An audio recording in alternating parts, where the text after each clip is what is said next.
തൊട്ടുകൂടായ്മ, അയിത്തം, അസ്പൃശ്യതയൊക്കെ ഉണ്ടായിരുന്ന ഒരു കാലത്തേക്കാണ് ഇസ്ലാം കടന്നു വന്നത്. ആരും തൊടാത്തവരെ ആലിംഗനം ചെയ്ത് കെട്ടിപ്പിടിച്ച് സ്വീകരിക്കുന്ന ഒരു പുതിയ സംസ്കാരം ഇസ്ലാം ഇവിടെ ഉണ്ടാക്കിക്കൊടുത്തു. സഹിക്കുമോ ആഗോള ക്യാപിറ്റലിസത്തിന്? സഹിക്കുമോ ജാതീയതയ്ക്ക്?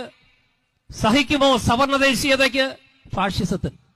എന്തുകൊണ്ട് മതം ഇവിടെ ഒരു പ്രശ്നമായി എന്നുള്ള ചോദ്യത്തിന് നമ്മൾ ഉത്തരം തേടുമ്പോൾ ഇന്ത്യയിൽ മാത്രം ഒതുങ്ങുന്ന ഒരു കാര്യമല്ല ഇത്. ഇതിനൊരു ആഗോള പരിസരമുണ്ടെന്ന് നമ്മൾ വിസ്മരിക്കരുത്. ആഗോളതലത്തിൽ സാമ്രാജ്യത്വ ശക്തികളുടെ ഒരു അജണ്ട കൂടെയാണ് ഇന്ത്യയിൽ ഇന്ന് നടപ്പാക്കിക്കൊണ്ടിരിക്കുന്നത്. നമുക്കറിയാം, സാമ്രാജ്യത്വം എന്നും നിലനിന്നത് ഒരു ശത്രുവിനെ എതിർപക്ഷത്ത് പ്രതിഷ്ഠിച്ചുകൊണ്ടാണ്. ഈ കാലത്ത് ട്രംപിന്റെയൊക്കെ നേതൃത്വത്തിൽ ആഗോള സാമ്രാജ്യത്വ ശക്തികള് കമ്മ്യൂണിസത്തിന് പകരം ഒരു പുതിയ ശത്രുവിനെ സൃഷ്ടിച്ചെടുത്തതിന്റെ പേരാണ് ഇസ്ലാം.